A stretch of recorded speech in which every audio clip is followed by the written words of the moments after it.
Kita ketemu udah berapa jam? Sejaman lah. Jaman ya? Tapi udah berasa kayak kenal Lama.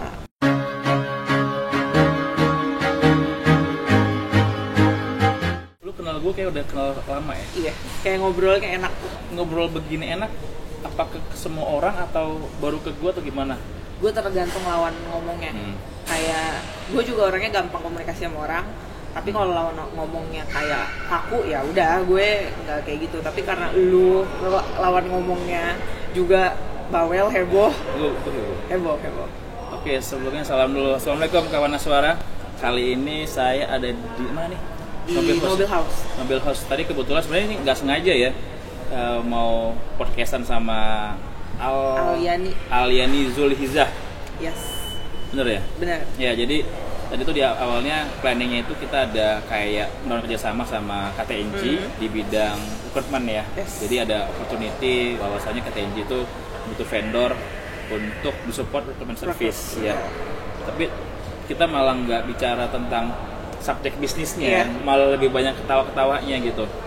Tapi gue juga seneng gitu. Nggak banyak sih ya. Gue ketemu dengan klien udah beberapa gitu.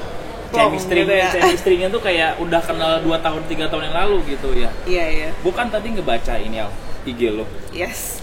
praktisi lo. Enggak sih. Enggak, lo kenapa sih di IG lo? Namanya human resource practitioner gitu kenapa ya. Kenapa sih lo pede banget gitu? Mungkin sebenarnya gini, kayak definisi practitioner ini yang lo maksud tadi gue juga gak ngerti gimana. Cuman kayak gue pekerja HR atau human resource gitu. Jadi gue berani menuliskan itu. Dan itu praktisi? Gue rasanya seperti itu. Lo udah berapa lama di dunia HR ini? 5 tahunan kali ya. Tapi sebenarnya gini, mungkin sebenarnya kalau kita ngomongin human resource panjang lah ya. Gue kan basicnya psikologi nih. Psikologi, nah itu dari gue kuliah, gue tuh emang udah kayak belajar tentang alat tes. Maksudnya ngetes entah itu mahasiswa baru. Dulu tuh mahasiswa ITB biasanya, itu kayak proyekan gitu. Lo tes mereka? Awalnya tuh masih jadi scorer lah kita sebutnya. Nge-scoring. Tester? Bukan tester. Kalau tester tuh lu bener-bener kayak yang ngetes dia, ngasih instruksi ke dia dan lain sebagainya. Kalau scorer tuh yang udah lebih kayak udah hasilnya aja gue scoring kayak gitu. Gitu. Tapi lu nggak interview nggak deh? Tuh itu enggak. Dari scorer tuh biasanya nih ya, kalau misalnya levelnya lah ya, scorer, observer sama terus tester. Nah, gue pernah jadi scorer, gue pernah jadi observer. Lu udah berapa lama dikatain jadi apa tadi? People and culture kalau kita sebut departemennya ya. Tapi kalau kita bicara basically-nya tuh HR ya? Yes. HR, gue bicara dari awal dulu. Kenapa lo akhirnya ngambil jurusan psikologi? Kalau ngambil jurusan psikologi, gue jujur aja nih ya, itu bener-bener kayak orang tua gue maunya gue kedokteran. Gue nggak suka, bahkan gue nggak suka darah. Terus habis itu gue biasanya kan kalau SMA tuh ada tes dulu tuh kan, kayak penjurusannya apa nih yang cocok gitu. Masuklah ada psikologi, tapi gue tuh emang pengennya ekonomi banget sebenarnya.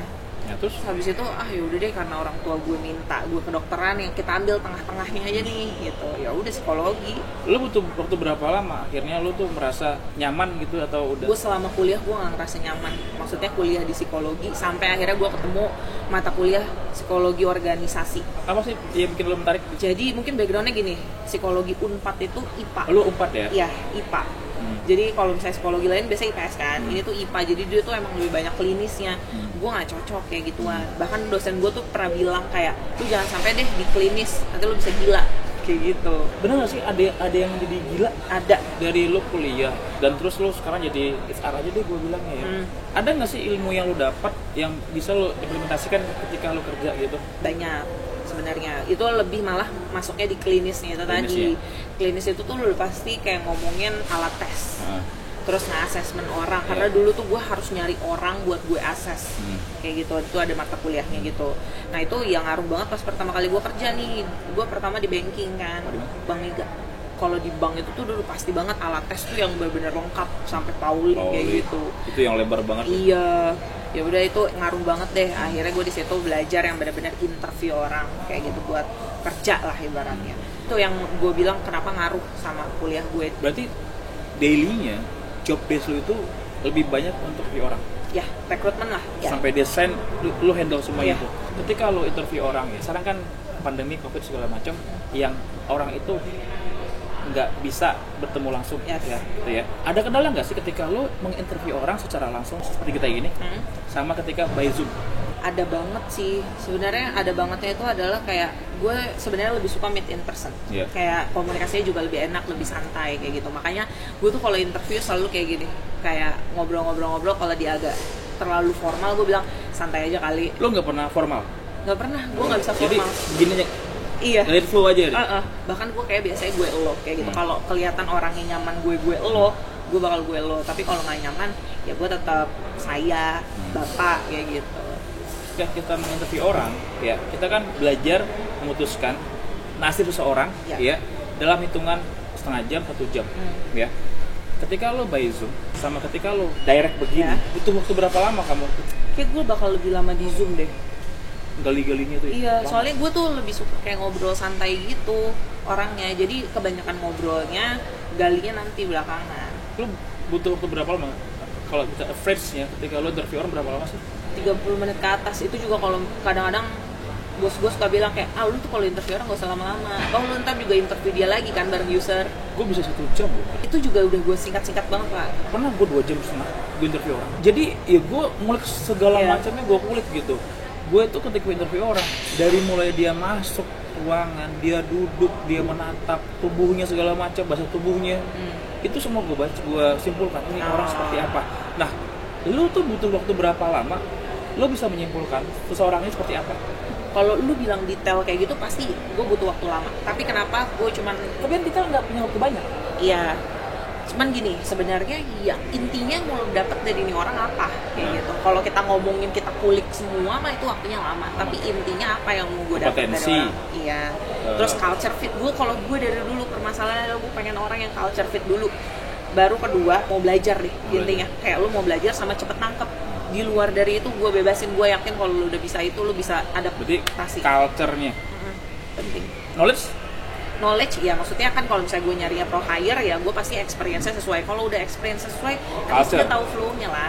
Kan tadi 1 jam ya, 1 jam ngobrol.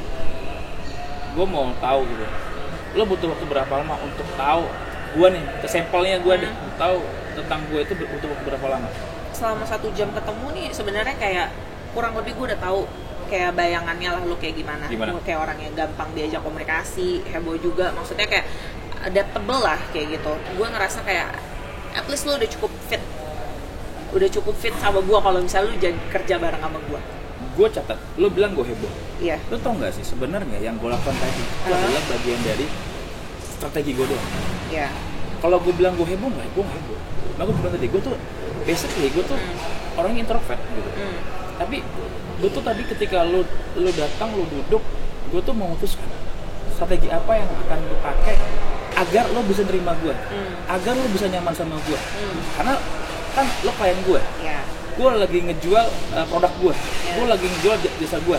Kalau gue nggak bisa ngebaca lo seperti apa, walaupun ya gue udah kenal dia, udah ketemu segala macam, gue udah tahu dia. Nah, tapi kan nanti di ujungnya tim gue akan sering berhubungan dengan lu, dengan lu sama Dinda. Kalau lu sama Dindanya nggak welcome, akan susah juga. Kayak lu bilang tadi, kalau udah ngomong lu gue, berarti udah kita udah frekuensi kan. Tapi kalau kamu, anda, mbak, saya, itu kan berarti kan kita masih ada gap. Tadi gue bilang ya, ketika kita interview orang, kita butuh dia trust. Trust apa? Dia jujur terhadap kemampuan dia yang dia miliki dan kemampuan terhadap dia bisa seberapa cepat beradaptasi dengan lingkungannya. Jadi sebenarnya yang tadi gue tunjukin ke lo itu by design, bukan guanya yang begitu. Pernah nggak sih lo tuh kayak tertipu gitu case-nya, di interview dia oke nih, kemampuan sih punya, ya tes oke. Tapi ketika kerja ternyata sama ya. Ada. Apa sih menurut lo yang membuat kita ini? Ya, gue juga pernah ngalamin. Ketika interview bagus, ketika tes bagus, ketika kerja kebablasan lah ibaratnya. Ya nggak sesuai dengan ekspektasi kan. Lo pernah nggak sih ngalamin gitu? Pernah. Gue ngerasanya karena gue terlalu enjoy ngobrol sama dia. Atau dia terlalu pintar mengemas diri dia? Dan kita kurang dalam mengulik dia. Itu dia, karena kita terlalu enjoy ngobrol sama dia, kita jadi kayak udah terus kecepetan gitu loh. Sebenarnya faktor-faktor yang kita cari lainnya itu jadi kebengkalai gitu loh. Paham kan? Padahal sebenarnya mungkin ya kita cocok komunikasi sama dia, tapi sebenarnya ada hal lain yang perlu lu cari kayak gitu, masalah komunikasi itu kita lewatin. Iya. Jadi nggak tempat kita gali lagi lah. Kita gali lagi. Gue sering gitu ngalamin seperti itu ya di awal-awal ketika gue interview. Ini orang oke nih, komunikasi bagus ya, enak segala. Ketika kerja jong. Bahkan gue juga pernah kayak dapetin orang bagus, lu bagus banget gitu, tapi lu nggak fit aja di sini gitu. Itu banyak juga kayak gitu. Lu adjust nggak sih ke dia misalnya, lu harus begini. Jadi lu kayak kasih note ke dia. Kayak belum pernah, tapi gue lebih yang kayak gue ragu, gue nggak cross check ulang sebelum akhirnya gue masuk ke tahap akhir. Kayak ya interview tapi lebih ke ngobrol jatuhnya. Pernah. Ada nggak sih poin-poin atau di mana lu tuh malah ngasih tahu job lu ini, tugas lu ini, caranya begini. Ada nggak sih begitu atau enggak? Ada. Itu di bagian di mana? Di awal itu di pas awal. masih sama gue nya, yang belum sampai user kayak gitu. Tapi sebenarnya gue nggak lebih ngasih tahu dulu, gue lebih ke ngegali dulu, baru abis itu jadi tuh kalau ketika lu gali dia nggak nangkep, nggak dapat, lu nggak informasikan? Informasiin kalau gue tetap informasiin. Walaupun dia enggak nih kayak orang. Tetap gue informasiin. Walaupun akhirnya lu nggak pilih dia. Iya. Salah satunya itu adalah buat employer branding juga kok. Kayak maksudnya entah dari kerjaan, entah dari perusahaan, semuanya gue informasiin ke dia. Siapa tahu kita bisa bagi ilmu juga ke dia, ada hal yang dia skip belum dia pelajarin. Nanti ke depannya dia perusahaan tuh pada butuhnya kayak gini, gue harus belajar kayak gini juga. Apa sih kesalahan dasar dari para job seeker ini yang membuat mereka itu nggak terima bekerja ketika interview? Sebenarnya gue nggak pernah bilang mereka itu gak bagus ya. Gue lebih bilang lu nggak fit aja di posisi gue gitu. Karena dasarnya menurut gue kita ngomongin lah sales supervisor, kerjaannya kurang lebih sama, target, jualan, apa sih yang kayak gitu-gitu lagi lah ya, negosiasi. Ujungnya sama, cuman targetnya beda, proses kerja di sana beda kayak gitu. Mungkin load kerjanya juga beda. Nah itu, jadi itu nggak fit menurut gue. Tapi lu ketemu nggak? Dia sebenarnya mampu, bisa kita bisa tadi culture fit tadi, tapi karena dia tidak bisa membahasakan orang tersebut, ini lu reject atau tetap lu terima? Tergantung. Kalau cuman tidak bisa membahasakan, asal orangnya bisa ngegali, lanjutin aja. Tapi kalau nggak bisa ngegali itu yang susah. Kadang-kadang mereka mikirnya gimana ya, mikirnya jadi kayak dia nggak bisa jawab pertanyaan gue, padahal sebenarnya dia bisa. Lu tahu dia bisa, lu bisa, tahu, tapi dia jadi cuman kan itu balik lagi, user itu kan adalah orang yang akan berhubungan sama dia. Kenapa harus kita paksain kayak gitu? Lu kasih note khusus nggak sih? Misalnya lu kasih remarksnya, ini orang gini. Gue selalu kayak gitu. Udah enjoy nggak sih dengan pekerjaan lu ini sebagai people culture ini? Gimana ya? Gue dibilang nggak enjoy juga enggak, dibilang enjoy banget juga enggak gitu. Karena gue nggak bisa bohong, kerjaannya HR itu membosankan. Bukannya ketika kita bertemu dengan banyak orang kan jadi kita lebih banyak experience? Beda. Kayak gimana ya, ketemu orang dengan kayak klien, kayak misalnya kayak gitu, sama ketemu orang yang kayak udah template aja, lu emang interview gitu, gue buat ngegali, beda aja, bosen gitu jatuhnya. Tapi kalau jadi bosen. kayak tadi ketemu klien, beda, itu beda. Vibes-nya beda. Ini gue kalau interview orang tuh vibes-nya kerja. Tadi lu kerja juga kan? Tapi beda ya. Beda. Tujuannya beda aja kali ya. Jadi rasanya juga beda. Tapi lo pengen nggak sih mengupgrade ke skill lo, kemampuan lo tentang dunia HR? Banget, itu selalu gue minta sama bos gue. Terus nggak? Untungnya bos gue welcome, mau dia ngasih gue. Cuman resikonya adalah lo tahu kerjaan utama lo apa. Kalau lo mau belajar, ya itu berarti tambahan, bukan jadi ngalihin kerjaan. Tadi kan kita ngobrol tadi. Kebetulan kan bisnis gue kan tadi berhubungan dengan SDM. Ada nggak sih insight yang lo dapat ketika tadi kita ngobrol? Gue tuh penasaran, tadi kita sempat ngobrolin soal employer branding. Gue penasaran banget karena ini ya maksudnya bikin YouTube juga. Soalnya entah kenapa semenjak gue masuk sini tuh yang kepikiran di otak gue tuh employer branding. Lo pengen terapin di KTNG? Ya. Kepikiran di otak gue adalah gimana strategi employer branding tanpa biaya yang besar. Karena so far yang udah gue cari tahu kayak lumayan lah, kalau misalnya kayak corporate kayak gue yang udah stable. Ya maksudnya gue bisa bilang ini udah cukup stable lah. Yang gue lakuin ke lo nih sebenarnya employer branding. Iya. Ketika lo menyebutkan nama KTNG, ketika lo bisa speak up, lo speak up mewakili KTNG. Iya. Dan orang lihat, KTNG employee-nya bisa bisa berbicara ya. Jadi bukan hanya tentang produknya saja, tapi man behind the gun-nya, orang-orang yang bekerja di belakangnya itu ternyata berani speak up, berani berbicara, memahami apa yang menjadi job desk-nya dia, tanggung jawabnya dia, dan punya keinginan untuk mengembangkan KTNG dari sisi masing-masing, dari skill masing-masing. Itu sederhananya seperti itu. Nah, medianya di mana? Digital. Ya, karena kan sekarang kita terkoneksi, yang paling cepat apa sih? Digital. Branding itu bagi itu ada 3. Corporate brandingnya, KTNG-nya sebagai corporate-nya, product brandingnya, EC sebagai product brandingnya, personal brandingnya siapa? Itu ada employee brandingnya, karyawan-karyawannya. Misalnya employee-nya EC itu punya prestasi di luar, itu kan akan ketika dia membawa nama EC kan mengkerek KTNG-nya, ya itu bagian dari branding sih menurut gua. Benar. Yang punya terobosan apa sih gitu di EC tentang employee branding? Ada nggak sih? Gue gini, so far semua kandidat yang gue hubungin, kalau dari kompetitor mereka tahu. Tapi kalau mereka di luar dari industri rokok, mereka tuh pasti kayak mereka taunya EC gitu. Bukan KTNG. Nah iya. Itu dia yang mau gue kayak, kita tuh KTNG bukan EC. Soalnya kalau kita ngomongin KTNG, produk kita banyak, bukan cuma EC doang. Kayak gitu. Nah itu lo punya ini nggak sih kayak plan atau strategi? Salah satunya yang kayak gue bilang tadi, gue kalau interview selalu ngejelasin tentang job desk, perusahaan, karena di situ gue pasti nge-highlight. Tahu nggak KTNG apa? Kayak gitu kan. Oh iya, yang produknya EC kan. Oke, gue akan jelasin ke mereka, ya KTNG kita punya salah satu produk EC, tapi kita punya produk lainnya loh, produk lokal pun kita punya. Gue akan sebutin Winbo, entah itu ada juara teh manis dan lain sebagainya. Itu menurut gue jadi salah satu employer branding lah, dan itu gue minta juga Dinda buat ngelakuin kayak gitu. Yang lu ketahui gitu, apa sih itu branding menurut lu? Kata-kata branding kayak yang gue pahamin aja bahasa gue nih, ketika orang nyebut sesuatu tentang itu dia langsung tahu. Itu brand awareness. Oh, itu brand awareness. Branding itu kalau kita bicara definisi secara harfiahnya, logo, tagline. Nah, tapi kalau kita bicara konseptualnya, branding itu tentang persepsi. Branding itu tentang bagaimana mengubah persepsi seseorang terhadap suatu produk, bagaimana orang ini ketika membutuhkan sesuatu ingatnya itu. Iya. Gue tuh lagi membuat persepsi di mata masyarakat, di mata publik, baik itu ke klien lo, EC terutama, baik itu ke karyawan gue yang bekerja sama dengan gue. Kami Aswari adalah perusahaan yang friendly.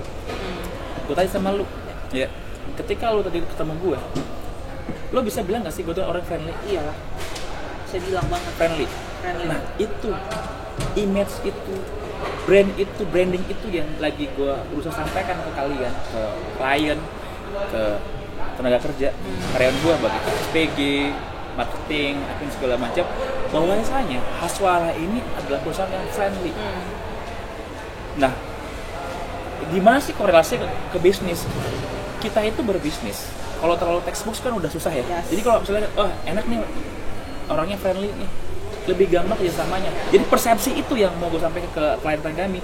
Bahkan sekarang lu tahu nggak ya? Lu pelajarin nggak sih kalau sekarang tuh manusia itu udah mulai diganti dengan mesin. Artinya semakin sempit nih persaingannya itu. Lu punya tips nggak sih ke kawan-kawan di Haswara agar mereka itu ketika interview bisa membuat ketertarikan perusahaan? Kalau gue pribadi, yang gue tanamin itu adalah lu jangan stuck di situ aja. Lu tahu nih, misalnya sekarang kita tuh udah semuanya bisa pakai mesin lah kayak gitu. Udah teknologi kita udah maju banget.